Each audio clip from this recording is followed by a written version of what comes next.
All right, so this will be for the non-fanboys that were looking to get this camera and are still on the fence about it because you've seen the mixed reviews from the influencers who absolutely lied to everybody and shilled the camera and did not disclose their sponsorships until after iPhone DO and one other YouTuber came out, probably in fear of the Federal Trade Commission coming after them for misleading buyers and customers of this company. So I'm going to give you my thoughts and why I absolutely despise this camera and this brand. Now, of course, I know this is going to trigger a lot of people, and personally, I do not care. If you have footage that can prove me wrong, that's unedited, basically raw out of camera, not raw footage as raw goes, but actually just straight out of camera with no edits and nothing done to it that can prove me wrong, then feel free. All right, we'll talk about the supposed game-changing 8K quality that was pushed by all of their scam influencers and through all of their media material, and even on the day of the release in their own video. It's supposed to be game-changing 8K, full 8K quality on their videos and their 72 megapixel images. Just by the sensor size and everything alone, the math doesn't add up. Of course, iPhone DO, or iPhone Do, also brought this up in his video about canceling his sponsorship with 360 or Insta360 on how they mislead people. They did it again here. It's not 8K quality. It's not even remotely close to 8K quality. The 5.7K still looks bad. And to be honest, it looks like they're just upscaling the 5.7K to 8K. Now, if somebody can prove me wrong, feel free. But if you're going to try to convince me that it's real 8K footage and it looks this bad, then that's also awful for the company and for this camera. I would highly advise staying away from it and waiting for the Canon dual 1-inch or the GoPro Max 2 or even the QCam Ultra, Candao QCam Ultra 3, and see if any of those are going to be much better. To be honest, this thing should have never been released. It's a novelty. It shouldn't be priced at $500. It's way overpriced for what it is. And all they're doing is money grabs, in my opinion. And going back to the footage as well, the footage looks like it's just over sharpened. So when you view it on a 5 or 6 inch screen, of course, it looks half decent. But when you put it on anything over that, such as like an iPad Pro or something that has a decent resolution higher than 720 or 1080, and you zoom in just about 5 or 10%, you can see all of the artifacts. You can see the color banding. You can see the salt and pepper or noise or grain, however you want to call it. It's all still there.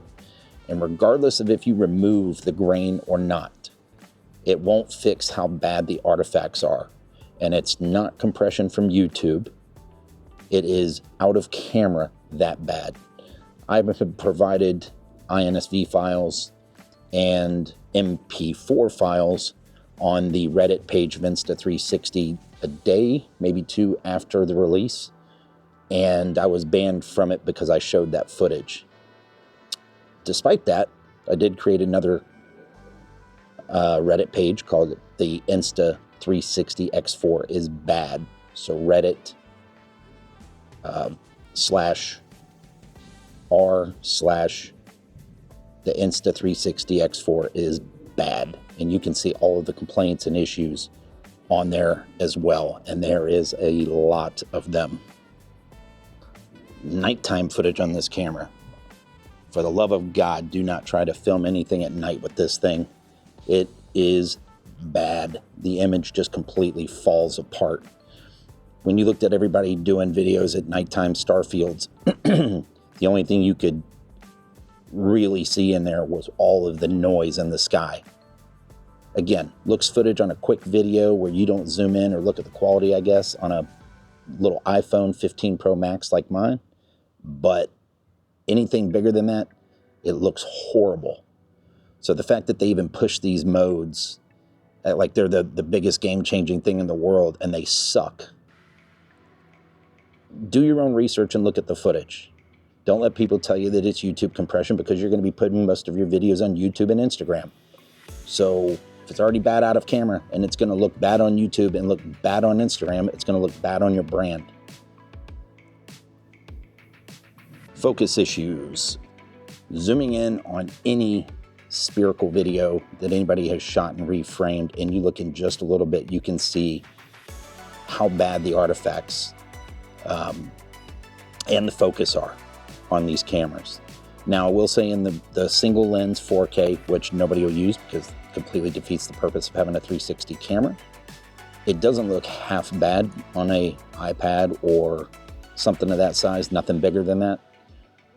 But as soon as you go to a sphere and you're starting to reframe, you'll see how bad the footage is and the focus. It's good for about 10 or 15% in the center, and then anything outside of that, the image falls apart. Again, look at everybody's images that they're using, zoom in just a tiny bit and look left and right, and you'll see how bad the image is falling apart.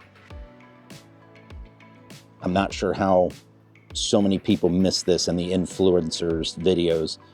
Even though they're fast-paced, you can pause them on 4K and zoom in.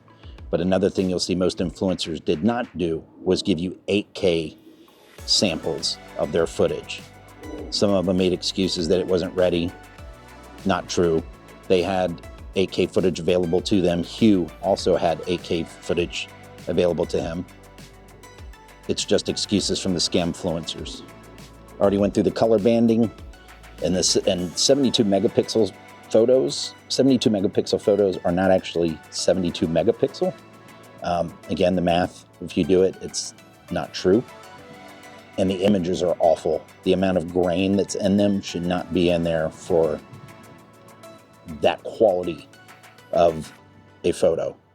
And yet it is. So be wary of that also. If you're planning on just doing still images, they're giant spherical images. The app support or lack thereof from Insta360.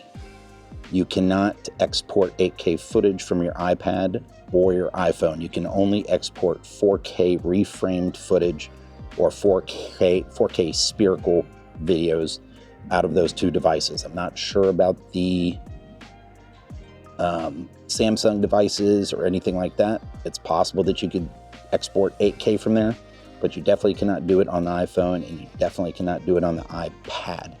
Also, what they don't tell you is in the application itself, you cannot export edited 8K video in a sphere from their desktop application. You can reframe it and then export, but you cannot export an edited video from there. Now, they will say that you can export an MP4, put your logo on it, and do that, which is fine, but you can't use their editing suite, their project suite, to export the 4K, or excuse me, the 8K footage. So they mislead you there as well. GPX data, which is the data that is stored for your GPS information, you also cannot use on sphere or circular video, round video, spherical 360, whatever you want to call it. You cannot use it as of this time, whether it be through Premiere, Insta360's app, or DaVinci Resolve. You can use it on flattened reframed video. You cannot use it on an actual 360 sphere. And I don't understand why that is. They're supposed to be game changing and they're supposed to be the best in technology, but they can't make that happen. Shouldn't even be available. Using this as a dash cam, I don't know why you would. It doesn't have a Starvis 1 or 2 sensor, so low light capabilities are going to be garbage. It's extremely hard to get a license plate unless you're 4 or 5 feet away from it. Motorcyclists are able to get a little bit better because it's hanging off their bike and off to the side, generally speaking, or just a little bit up above their head behind them. But in a vehicle, you have to cut through glass and everything else to try to get an image off a license plate, and I can tell you it's not going to happen unless that car is right next to you or you drove underneath them and the license plate's in front of your windshield. You're not going to be able to get license plate info or anything worthwhile other than maybe the impact of the crash or the interior of your vehicle. But looping it and using it as a dash cam, anything after 5 o'clock in the afternoon is going to be worthless anyway. During the daytime, it's worthless. I don't understand why they even made this an option. I actually thought it was going to be a good idea until I saw the footage, and it sucks. If you want to see samples of the footage, you can actually go to this YouTube channel here, Tapped Out Travel, TAPPEDOUT Travel, all one word, on YouTube, and you can see some of the footage that I've uploaded. I have shared 150 gigabyte exported ProRes files using Hugh-Howe's masterclass or how to get the best footage from your camera, and still looks bad. Again, if you're using it from a 5-inch screen, 6-inch screen, it might look pretty decent, but I don't view footage like that on tiny screens. If I'm going to view somebody's footage, I'm going to view it on something that's quality so I can get the quality back out of it. So be very, very wary of that. When you see the footage, that is the highest res settings that you can possibly run. Some of it's even for the 422 HQ. Rest of it's just 422. But either way, that negates some of the compression that YouTube does, but the footage is already bad out of camera. And all the excuses about the camera being $500 and you should be expecting way less. My standards aren't low like those people. I want a quality camera that gets out quality footage. And if you're unable to provide that footage, you should not be selling that camera for a money grab. Just stick with the X3 if you've already got it, or pick it up on discount.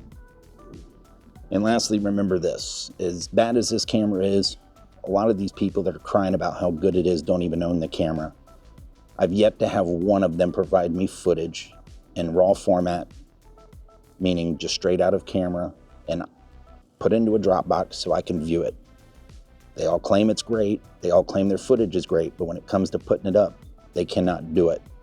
I have shared my files on the Insta360 site. As I stated earlier, of course, they banned me because what people were seeing and understanding was the footage was awful, and that's fine. That's also why the Reddit page that I created is available also. So again, save your money, wait for the GoPro Max 2, or wait for the Canon 360 dual 1-inch. Anything's got to be better than this. And remember this, the 1RS is still their flagship camera, and that camera is awful. It's better in low light, but the image still sucks. So if you're good with that, great. If not, and you have standards, and you want to spend your money on something that's going to give you a halfway decent return back in footage and your time that you're going to have to waste going through and trying to clean up footage that's already bad, then there you go. So again, this is the facts about the camera. You may not like it, that's fine, but it's still the facts.